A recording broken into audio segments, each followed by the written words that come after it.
At 0547 local time, an Israeli F-16 with the call sign Iron Lead raced through 20,000 feet over Tehran toward a Revolutionary Guard command center. Over 90 other Israeli F-35 Adirs, F-16 Baraks, and F-15 Ra'ams were also descending on the city, ready to turn key targets into rubble. The pilot's targeting pod painted a clean infrared signature on the building below. Textbook conditions for what should have been a routine precision strike. That's exactly when his radar warning receiver exploded. Phased array lock, 8 kilometers, fire control track in under 3 seconds. He had about as long as a deep breath to decide if he was going to live through the next 10 seconds. He broke hard right, flares out. Pure muscle memory, the kind of thing a pilot does the way you flinch when someone throws something at your face. Against a radar-guided Tor-M1, flares are roughly as useful as a screen door on a submarine. What saved him was the violent break itself. 7 Gs of desperate geometry shifting the aspect angle faster than the seeker could correct. The missile streaked past, close enough that the Grim Reaper just ding-dong ditched him. Iron Lead was alive. Off-heading, wrong altitude. 8 JDAMs still on the rails, targets somewhere behind him in the smoke.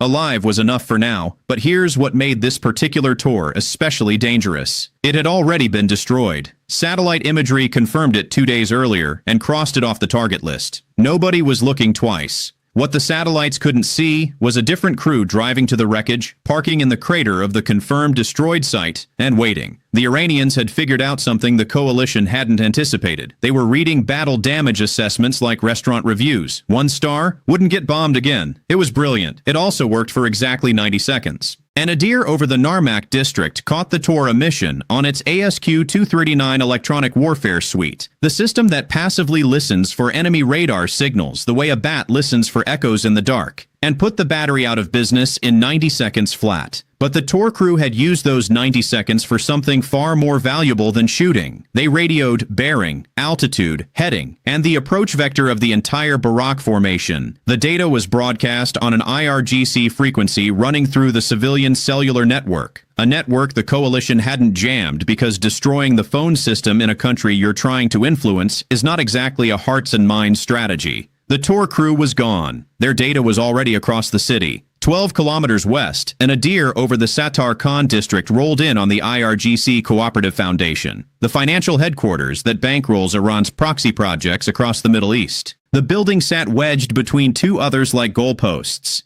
The pilot threaded the needle. A Spice precision bomb punched through the 4th floor. The charity that funded rockets was now accepting donations in rubble. East of the city, RAM weapons officers at Parchin timed their bomb releases between inbound Tomahawk impacts, dropping ordnance in the gaps like the world's most dangerous game of Frogger. Southeast of Tehran, a Bavar-373 battery commander had been pulsing his Merid 4 search radar in 2-second bursts, just long enough to build a snapshot, never long enough to attract a harm. Now the Tor crew's final transmission gave him a bearing and altitude. He swung the radar to that azimuth and powered up to continuous fire control track. Think of the Bavar-373 as Iran's homemade answer to the Russian S-300. 4 Sayad-4 missiles, 125-mile engagement range, built domestically under sanctions. Whether that makes it impressive or terrifying depends on your confidence in Iranian quality control. What wasn't debatable, every Barak and Ram on that bearing had just entered its envelope. The Adirs could survive it. The Baraks, hauling dozens of bombs on external pylons with radar cross-sections the size of barn doors, had a different problem entirely. The same Adir pilot who had just swatted the Tor-M1 caught the Bavar going active. Second retask in 2 minutes. He rolled south and put a weapon on it. 20 seconds later, the Merid 4 went dark for good. 2 SAM engagements in 3 minutes. 0 assigned ground targets hit. The IRGC Intelligence Directorate in Narmak, a building coordinating Iranian security forces across 4 eastern districts, was still standing, still functioning, still untouched. And the Narmak sector had no Adir overhead for the first time all morning.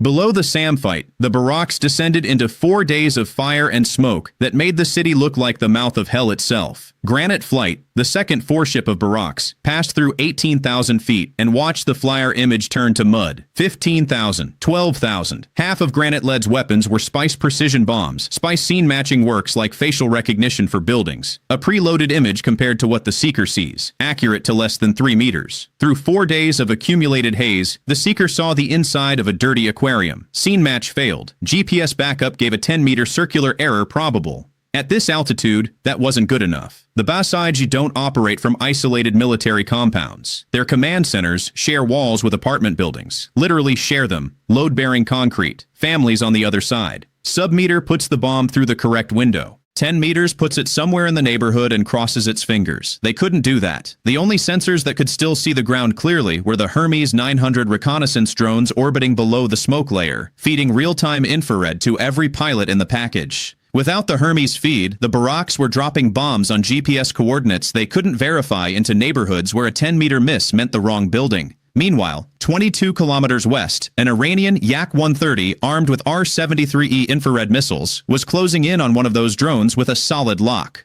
The Hermes had no countermeasures and no speed. A fat infrared return doing lazy orbits at 8,000 feet. The aerial equivalent of a three-legged horse at the Kentucky Derby. Every other sensor in the package, targeting pods, ASA radars, satellite feeds, could see through the darkness, but not through particulate smoke. Infrared radiation scatters off carbon particles the same way headlights scatter in fog. The Hermes orbiting below the smoke layer was the only asset providing real-time ground imagery. If it went down, every pilot over southern Tehran would be blind. The Adir transitioning back toward Narmak after the Bavar engagement spotted the Yak-130 on its EOT camera, closing on the Hermes seconds from firing. He dropped toward the contact, but in the gap he'd left open over Narmak. The gap two SAM engagements had ripped wide open. A garage door was sliding up, and what rolled out changed the mission's calculus entirely. The Hermes caught it first, a heavy vehicle in a narrow Narmak street. Missile vertical on the rail, 4 figures at the base connecting fuel umbilicals with the unhurried efficiency of men who had practiced this 100 times under fire.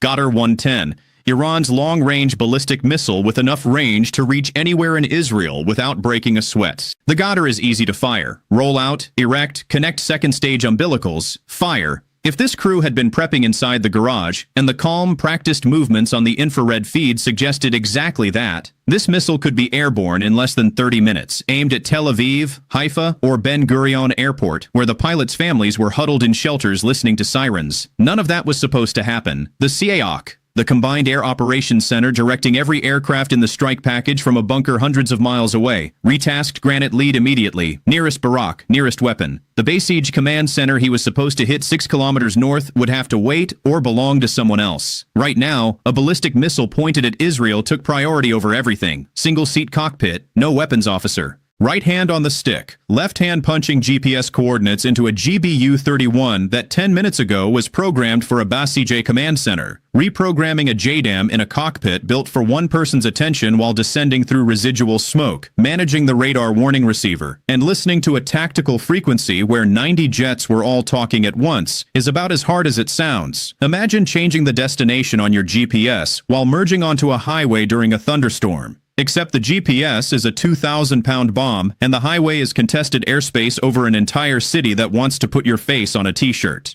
14 kilometers north, a Barak over the Pasdaran district caught a 3-second gap in the smoke, a gust off the Alborz Mountains, shoving the haze just far enough for the Spice Seeker to match. Ministry of Intelligence, 3rd floor. The scene-matching algorithm found the building's roofline profile, locked on, and the bomb was already gliding before the smoke closed back in. Submeter hit through a window that existed on the Seeker's display for less time than a sneeze. Over Lavazan, another Barak pilot orbited a confirmed IRGC logistics center with 2 JDAMs on the rails and a problem the bombs couldn't solve. The Hermes feed showed foot traffic, civilians moving along the adjacent street, a block from the aim point. He circled, fuel burning, the window shrinking with every orbit. Clearance hadn't come. The building sat there intact, doing its job, while the pilot who was supposed to destroy it watched people walk past it and waited for a gap that might never open. Granite-led 7 original aim points were now orphaned, sitting on no one's target list, assigned to a pilot busy reprogramming a 2,000-pound bomb onto a ballistic missile he hadn't known about 3 minutes ago. The CAOC scrambled to redistribute. 2 targets rushed to a RAM flight already running heavy on fuel. 3 reassigned to Baraks in adjacent sectors, who now had to squeeze extra aim points into attack runs planned to the second. 2 stayed unassigned. The cascade was just getting started. He got the coordinates in, rolled onto an unplanned attack heading. 15,000 feet. Shallow dive, faster than textbook. The GPS had to put the warhead within the width of a narrow street. Residential buildings on both sides, the tail wedged between them with the Tor-M1 pointing at the sky like the most dangerous flagpole in the Middle East. 2,000-pound bomb pickled off the centerline pylon. Tail kit deployed. 4 fins steering through smoke. The Tor-M1 110 solid fuel stage ruptured on impact. Propellant ignited. The Hermes infrared feed whited out for 3 full seconds. A fireball that turned the narrow street into a blast furnace. When the image stabilized, crater, burning debris. The missile that was pointed at Israel reduced to scrap in a hole in the ground. 1 bomb spent. 7 JDAMs left for 7 aim points and 0 spares. The 4 minutes of reprogramming and maneuvering came out of fuel he wasn't getting back. His margin had just crossed from tight to a number he didn't want to think about. 30,000 feet above the smoke, a RAM weapons officer was already working the problem. His APG-82 AESA radar, an active electronically scanned array that builds ground maps using radar waves instead of light, could map terrain through the haze like it wasn't there. He cross-referenced the radar picture against preloaded target imagery, tightened the coordinates, and pushed updated aim points down to the barracks through Link 16, the encrypted data network that lets every jet in the formation share targeting information in real time. Like a group chat for fighter pilots, except every message is a set of GPS coordinates, not sub-meter, but close enough to put a bomb through the right block instead of the wrong one. The 2-seat jet was doing the targeting math for every single-seat pilot who couldn't see his own targets.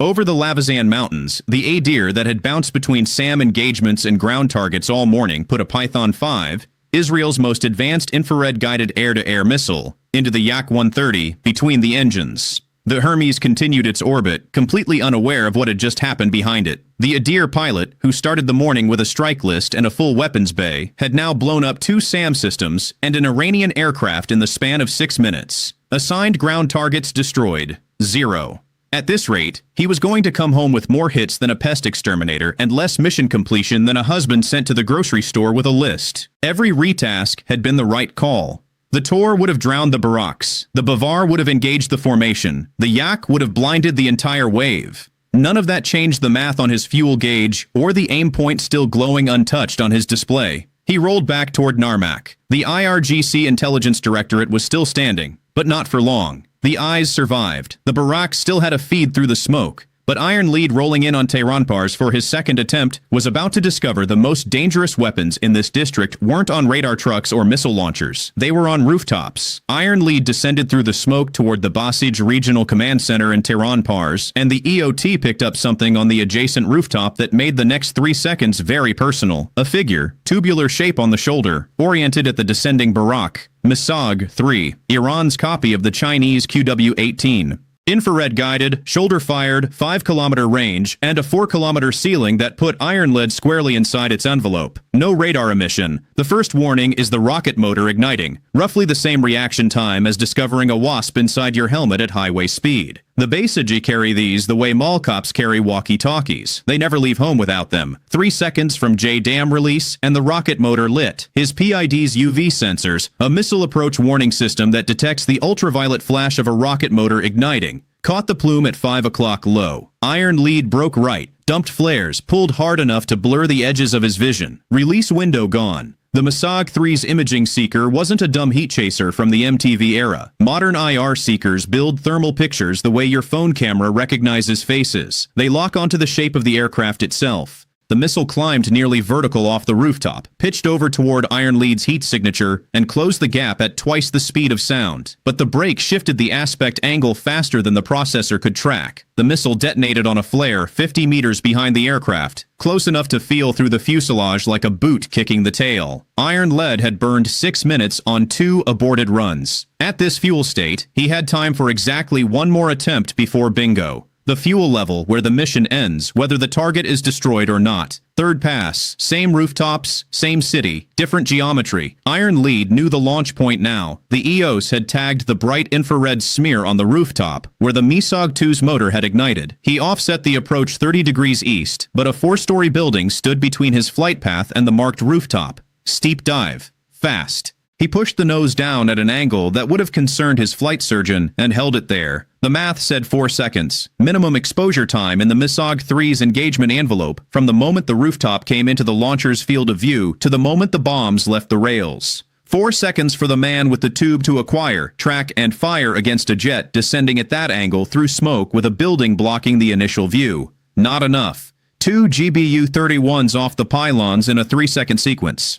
Hard pull, flares on the climb, no launch warning. The bombs punched through the roofs. The besieged command center folded inward on itself. Next door, the protest suppression headquarters. The building where the unit that coordinated January's crackdown on Iranian demonstrators ran its operations, blew apart with secondary explosions that sent the walls into the street. Southern Tehran, same time, different nightmare. Granite Lead rolled into his 7 remaining aim points through smoke so thick the targeting pod showed nothing but thermal soup. The southern district sat directly downwind of a fuel depot that had been burning since day 2. Below 5,000 feet, the haze was nearly opaque on infrared. Every weapon went GPS only, supplemented by the Titan coordinates the Ray-Am Wizzo pushed down through Link 16. 30-degree dive, release at 16,000 feet, 2,000-pound bomb, tail kit deploying, 4 tail fins steering through a brown wall toward a coordinate the pilot had never seen with his own eyes. Release, reposition, roll in again, 7 targets in 90 seconds, mechanical, precise, an act of complete faith in a satellite constellation 20,000 kilometers overhead. 1 district east, upwind of the fires, and a deer put 3 precision bombs through 3 buildings in 90 seconds. Textbook deliveries in clean air. 1 district over, Granite Lead couldn't see his own targets.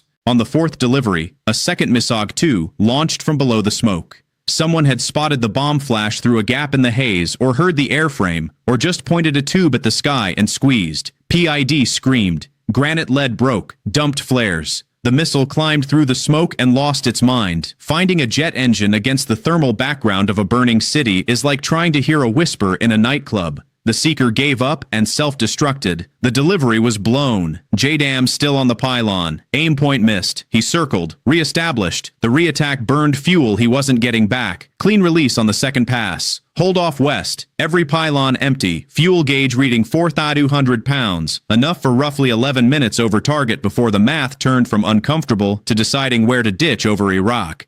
The last GBU-31 of the morning punched through the roof of a Basij weapons storage facility in southern Tehran, the building where the MISOG-2 missiles that had just been fired at Granite Lead were manufactured, stored, and distributed to the men on the rooftops. The warhead detonated inside the warehouse, and the walls blew outward. 90 aircraft, all heading west now, all pylons clean. If you enjoyed this video, watch our other video covering the F-35's first ever air-to-air victory that occurred during this battle. Bye for now.